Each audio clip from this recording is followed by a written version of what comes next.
Hey, what's up guys? Welcome back to our mini-series here on how to get a relic finish with spray cans. We did the spraying in the last video using Bellin's Starcast Amber and their stringed instrument lacquer, and in this video we're actually doing the relicing techniques. So there are three main elements to a relic finish. There's the sheen that's on there, the cracking, which is called checking in this case, and of course the wear and tear that you add on afterward. So what you want is kind of this nice satiny semi-gloss sheen. You can start by rubbing your finish back with some 4-0 steel wool, and then I will show you later in the video how I went about getting it up to this kind of gloss level. You can see the cracking in that finish. We're going to go through a couple different ways to do that, and this is what we started with. We'll put the wear and tear in after. So the first method that I'm using to get that cracking, that checking, is temperature change. That causes the cracking in the lacquer. You can see I'm using a torch and some AC refiller. Now, the torch is not the best item to use for this. What you should be using is a hairdryer. I actually meant to use a heat gun. However, I couldn't find my heat gun. I don't own a hairdryer. So, I'm going to use a torch. I've got this AC replenishing stuff. I cut the end off the hose. Make sure when you do this that you're wearing a mask. Make sure you are wearing gloves. Generally protect yourself. The concept here is fairly straightforward. What we're going to do is just heat up the finish so that, the lacquer will expand a little bit, not visibly, but then we go and cool it down real fast using this AC on the go stuff. You can also use pipe freezer if you can find that. Hold the can upside down and spray it right on there. Do this a couple times, and it's going to give you some kind of fine checking. Now you can make more aggressive checking, and I will show you that. You can do that using a razor blade or even a very, very sharp chisel in some cases to create different widths of lines to get kind of that faux checking going. This expansion and contraction is going to give you a more subtle look, but it's going to create actual checking as opposed to the fake version that you get from the knives and stuff like that. Now you can put your guitar in the freezer after you spray it, or you can modify the spray that you're using to create checking depending on how you mix it and what your temperature is like in the room and everything. But we don't really have that many options with the spray cans themselves, so this is what we're left with. You can do this pretty easily. It doesn't take very long, and as you can see if you look closely there, I've got some very subtle checking happening, some very fine lines in the finish. Now you can obviously get more aggressive with the other tools, and we'll get to that in a second. So that was the first method. I just wanted to take a quick second here to say big thank you to my Patreon supporters, because this was the first thing that I ever bought using the Patreon funds. And like I told you guys in that one video where I mentioned Patreon before, the whole plan was I use that money to buy stuff to demo for you guys. So now I've done that for one thing. I hope to keep doing that, and thank you. We've got some checking in this top area now. From that, you will have noticed that that's the only area that I did that with. It's very subtle when you use that method. It tends to create a lot of very little cracks. In fact, I was trying to film my B-roll there, and because this is a natural finish kind of, it's actually quite difficult to see. But you can see them obviously better with your eyes than you can through the camera, and they're definitely there, and you can feel it a little bit too. What we're going to do now is add some in by hand. Now, you can use anything sharp for this. That's probably an exaggeration, but you have to kind of get a feel for how sharp you want to go. So for example, a hobby knife works really well, or a razor blade for putting in thinner lines. Now these razor blades are razor sharp, but there are different levels of razor sharp too. For example, I have used my straight razor that I shave with to do this as well, and it gives super, super fine lines, way finer than these, to the point where it's almost not worth doing because it's too damn small. This is good for the bulk of the lines, but I also like to go in and make some wider ones, and for that I use a chisel, which I've also sharpened to the point where I can basically, well, I can shave my arm with it. And I just use the corner of this, kind of like a pencil, to finish it off and get some of those bigger lines. So I do the bulk of the work with the razor blade personally, and then I go in and do my longer lines. And I'll show you how that goes right now. We'll get the rest of the checking marks in here. Checking marks, whatever. And then we'll go in and give this thing a little bit of road rash.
Well, we've got some pretty heavy finish checking now. Not only do we have some checking, but I also kind of did a bit of scratching as well. Nothing that you can see from a distance, but up close it looks like it's got some minor gouges in it, which is kind of part of the relic look as well. Be careful, of course, you don't want to go right through your finish and take a chunk out of your wood, but I mean, you're using the thing like a pencil, not like a chisel, so shouldn't really be a problem. What we've got at this point is essentially just a vintage lacquer look. It's not really relic yet, it doesn't have that kind of road-worn quality to it. So at this point, we actually have to start basically damaging our finish to get any further than this. So we're gonna start scraping some stuff away. There are many different ways to do this. You know, you're gonna put in probably some damage up here, a little bit down around this area, some at the bottom where it might have gotten hit a couple times.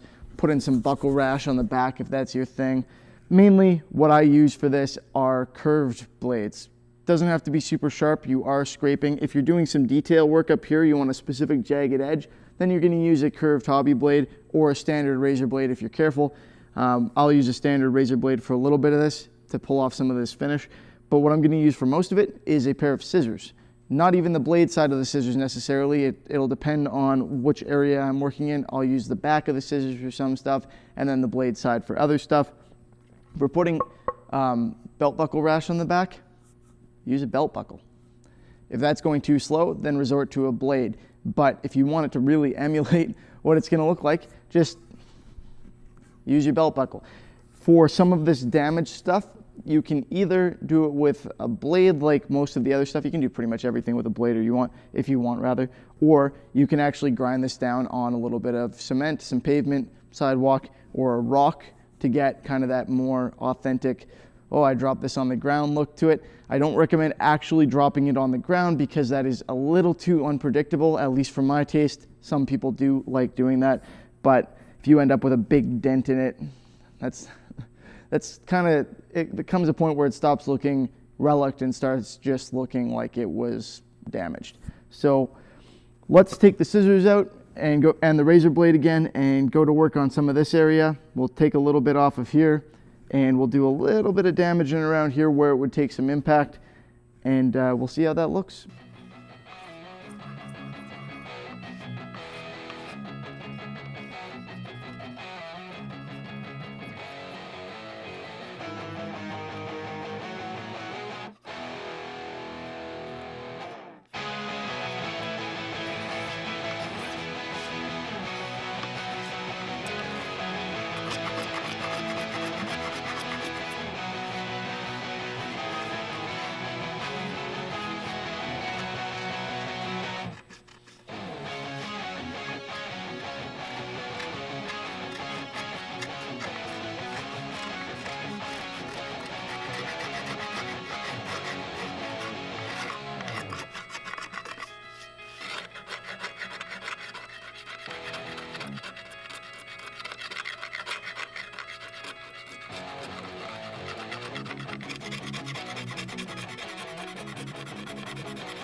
Now we've covered 2 of our elements off of the list of 3. We've got our checking in place and we've got our wear and tear in there. The only thing left to worry about now is the finish itself.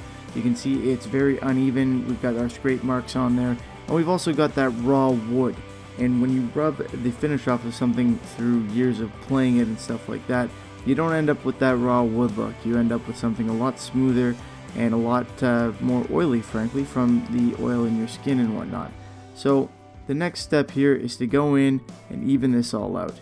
And the way that I'm going to do that is with 4-0 steel wool and Bellen's paste wax. This blue label wax is a really cool product. It's going to even this out really nicely. It's going to knock any of those high sheen areas that are on there off, bring it all down to a nice satin, and I can basically use this to polish using this technique. This is how I polish out satin finishes when I'm doing them by hand, honestly. So this is going to level everything out, and it's going to have the effect of kind of darkening and sealing up that wood that you saw there. The raw wood is going to look a lot more subtle and a lot better once I've completed this step. Not to mention the stuff actually smells pretty good, which is weird. I'm pretty sure I'm supposed to be wearing a mask for this. So I put it on with the steel wool like that, and then I finish by buffing it off with my paper towel, my shop towel rather, and I end up with a nice even satin sheen that actually looks pretty awesome and would be a good place to leave this. So at this point you've got kind of a decision to make, because this is a really nice relic finish. It's got that more satin look. Doesn't have a whole lot of gloss to it, as you can see, but it's all nice and even and knocked back, and a pretty believable relic as far as I'm concerned, at least. But to give you some options here, I'm also going to show you the next step to get it more to that semi-gloss look, and I think an even more believable relic. Although I like the look of the knocked back version a little better, this one is a little bit more realistic. Your arm is, over the course of time, going to be polishing this thing up. Contact with it is going to be kind of polishing it up, not quite to a high gloss, but to kind of a semi-gloss look. So that's what I'm going for now. I've got an old t-shirt and Bellen's Buffers polish. I'm just going in by hand briefly. You don't want to do this all day or you're going to end up with a full gloss, but briefly going in by hand and polishing it up. And I pay a little extra attention to those areas where your arm is going to hit more, like right above where that bridge pickup is and right where the armrest area is. The polish also helps seal up that wood a little bit on top of the wax, and we kind of end up with a pretty nice relic job here when all is said and done. And we did it all with spray cans. So I hope you guys enjoyed the video and found it helpful, particularly if you're trying to do a relic finish, and even more so if you're trying to do one with spray cans. If you did like the video, I'd ask please give it a thumbs up so it is easier for other people to find, and don't forget to subscribe. We got some cool projects going on. We'll be starting on some new guitar kits soon and everything, so I think you guys are going to enjoy the content that I have coming up. As always, thank you for watching, hope you liked it, and I will see you next time. Have a good one.